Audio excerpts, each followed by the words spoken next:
Hello and welcome to Java Programming. This is Lecture 19 and we'll start off with Chapter 4 in this week's lectures.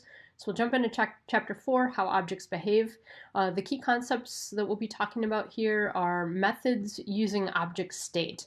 You can think of the object state as its attributes, and so that's referring to the instance variables.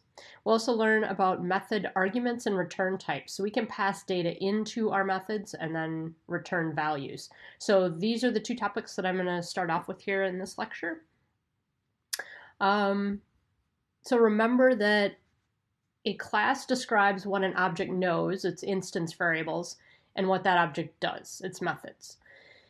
Different objects of the same class have different states, right? So we might have a large dog, a small dog. Those are different states. So let's take a look at these two classes, dog and dog test drive. And I brought those into the editor here already so we can look at them side by side pretty easily. So here we have our dog class, two instance variables, two properties of the dog, the size and the name. And then we have a bark method, and you'll notice that the behavior here of the dog, the way that it barks, is different depending on the size of the dog. So if it's a big dog, it has this nice deep woof woof bark. If it's a little bit smaller, then it has a rough rough. And if it's 14 pounds or less, then we're going to end up with a yip yip for that dog's bark. Okay. And then on the right hand side here, we've got the test drive. In the main method, we're going to instantiate three dog objects, assigning a size to the instance variable size in each of those dog objects. So we've got a large dog, a small dog, and what I would call our medium dog. And then we'll call the bark method on each of those dog objects and look at the output. Okay, so let's give this a compile and a run.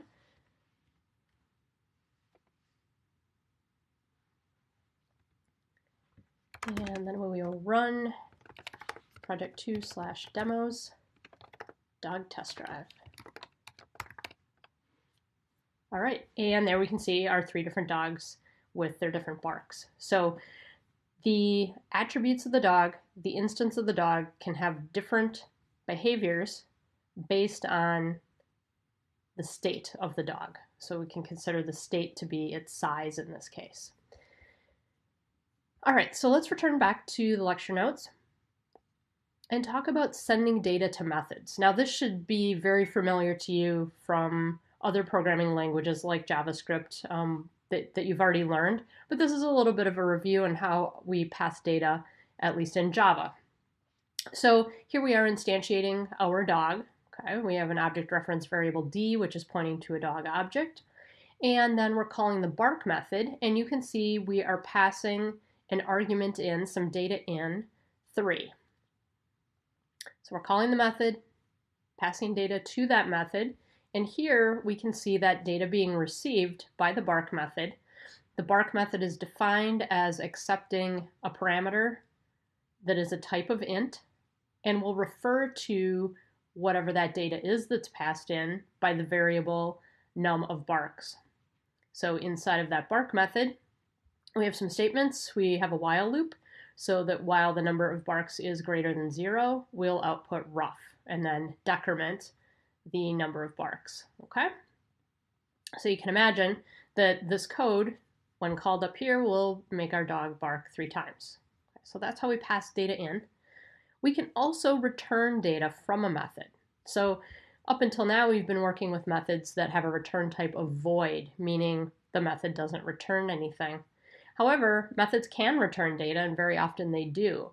So here we have a giveSecret method. It doesn't accept any arguments here, but it does have a return type of int. And here we can see we're returning, so another new keyword for us, return 42, means that when the giveSecret method gets called, we're going to send back to the caller the number 42. So let's look at what that picture would look like. Here, I'm calling the giveSecret method. I know that it's going to return an int, so I need to create a variable to catch that data that's being returned. So here I have int the secret. You'll notice that int matches the type, right? So the variable I'm creating here has to match what's being returned by the method. So when this line of code runs, life.giveSecret, the giveSecret method is triggered, and this line returns a 42 back to the caller. So you can imagine that the bits for the number 42 being placed into our cup, or our variable. A method can have many parameters, so it can have 0, which is what we've seen up till now, 1, which we just looked at, one parameter being passed in here. Oops, just a little bit higher. There we go. It can also have 2 or more. So here we have an example of the take2 method. Takes 2 arguments, parameters, int x and int y. So we can pass in 2 numbers, and this method would then add those 2 together and output the sum. All right, so these don't have to be the same type. There can be a lot of variety here. So let's take a look at a quick example of this. So here we have a couple of classes to demonstrate passing data into a method and also returning data from a method. So here we've got, I'm going to skip the design document, and I'm just kind of doing the design right in the comments here of the 2 classes. So our class that really kind of does the work here is going to be the data in out demo, and we'll have a couple of methods here. The first one, method to demonstrate, or the method accepts a string value and writes the value out. So when we have methods that accept data, we're going to use the @param Javadoc notation along with the name of the value. So I'm going to call it input string and explain what it is. The string to be displayed. And then let's take a look at this method.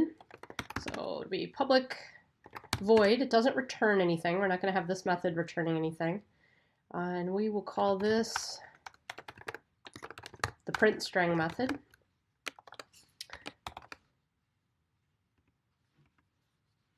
And, oops, sorry.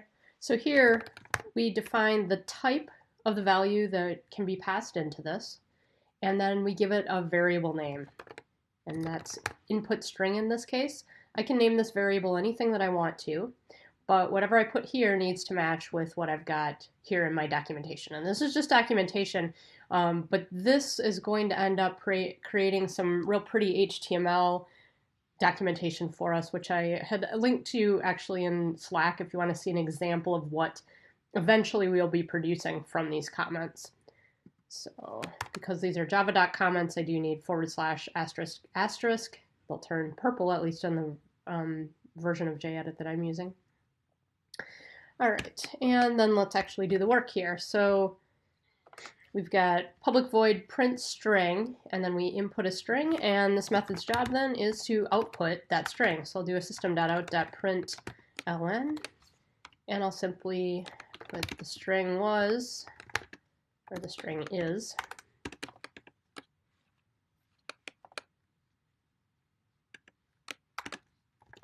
input string. So whatever I pass in, that value is going to be printed out. So let's take a look at that example. So here in the main method, I will instantiate a data in out demo object, call a method that returns data, and call a method that accepts data. So right now we're on step 3. I'll come back to step 2 where we actually return data. We'll create another method here, but for now, this is going to be calling a method that accepts data. So here we go. So first I instantiate a data in out demo object.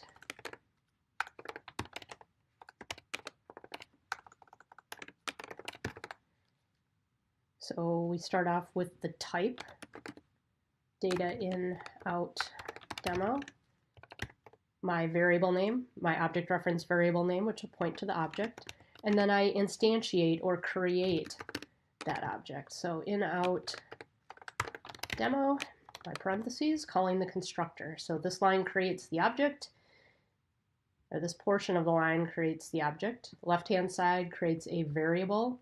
Its name is demo. The type is data in out demo, and then we assign that object to the variable here with the equal sign. So now let's call the print string method, passing in a string to print. So on our demo object, now we can call the print string method. So demo.printString, and to pass a value to it, we'll pass in hello. All right, so let's compile this and see how we did in terms of syntax. So I'll go ahead and compile. Things look okay, and then let's go ahead and run. And we're running the data in out demo test drive. Okay, so here we can see the main method in data demo is running. So we've instantiated that object, called the print string method, passing hello to it. So you can imagine hello now coming into this method. So wherever we see input string here, we have the value hello, and then that value being printed out. All right, so let's create another method. So the second thing that we wanted to demonstrate here is returning data from a method. So let's do that. So public void, here it won't be void. It will be the type of thing that we're going to return. So let's figure out what we're going to do, write our comments. So method will return a string.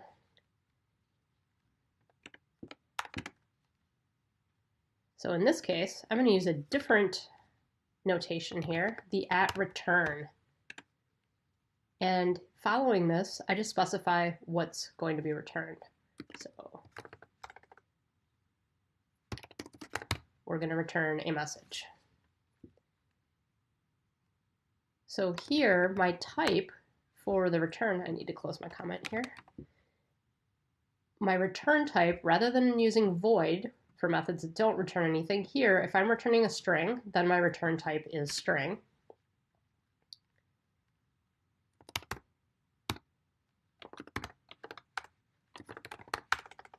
So my method will be send back string. Doesn't accept any parameters, so I've got empty parentheses there. And then my return will be goodbye. So the return keyword, whatever follows that, must be of the type specified here. And that is a statement, so I end it with a semicolon. So we'll go ahead and save that. And then over here, let's call that. So call the send back string method, which will return a string.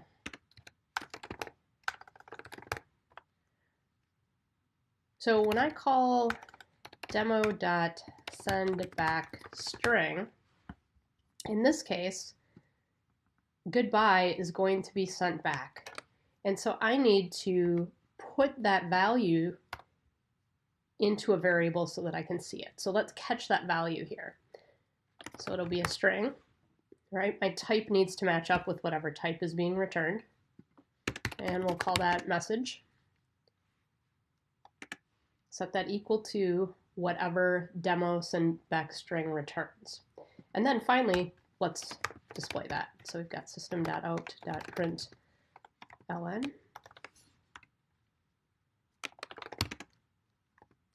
The value returned was, and then we'll put the message. All right, let's compile. And clear the screen so it's a little easier to see what's going on here. And we'll run that data in out demo test drive. Here we see the original method that we had, and now the second method returning a value goodbye. So again, the way that the code works here, we of course instantiated the object. We have a object reference variable pointing to that data in out demo object. Here we call the sendBack string method, which will trigger this line, return goodbye. So that value, that goodbye string, essentially you can imagine that being here. So string message equals goodbye, and then we print out the message. All right. So that should be everything that you need in order to start and finish lab 3. So let's just pop over and take a quick look at that lab. Lab 3, arguments. So here you will create a lab 3 class. It's going to have a method called sayHello that has one parameter. That parameter type will be string. In the body of the sayHello method, output the phrase hello there, and then append to that the parameter that was passed in. You'll also have a test drive, of course. The test drive's main method, its responsibility will be to instantiate that lab 3 class, and then call that sayHello method, passing in several different names as arguments. So you'd end up with some output that looks something like this. After that, you've got that working, then you will add a sayHello again method that has 2 parameters. A string, which holds a name, so that's similar to what we did up here, and then a second parameter, which will be an int that holds a loop counter. So essentially, if I pass in Fred and 5, then I should get hi Fred 5 times. Okay. Call that method in your test drive so that we've got output looking like this. All right, hope that makes sense. If you've got any questions, don't hesitate to reach out, and we'll see you next time. Thanks.